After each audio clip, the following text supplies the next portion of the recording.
মাঠে কৃষকের পাকা ধানের জালি বলে একে দেখেন। ধান কেটে মাঠের ভিতর জালি দিয়ে রেখেছে।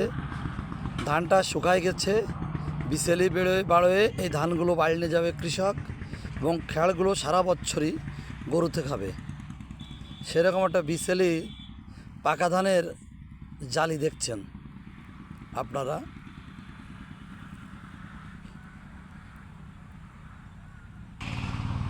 এই যে মাঠ দেখছেন, এই মাঠে ধান কেটেই বিভিন্ন জায়গায় জালি দিয়ে রাখা হয়েছে। সেরকম একটা জালির কাছে আমরা চলে আসলাম। আপনারা দেখেন, এই দেখেন কি সুন্দর একটা পাকা ধানের জালি। একে পাকা ধানের জালি বলে, জালি দেওয়া বলে।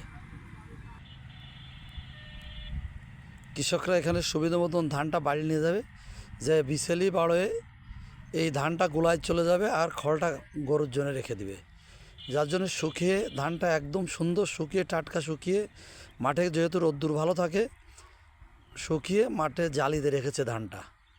কৃষক সময় মতন যখন কাজটা একটু কমে যাবে, এখন তো প্রচুর ধান কাটা চাপ, এখন ধানটা কাটছে, রোদ বৃষ্টি নাই, যার জন্য কৃষকেরও তাড়া নেই ধানটা বাড়ি নেওয়ার জন্য।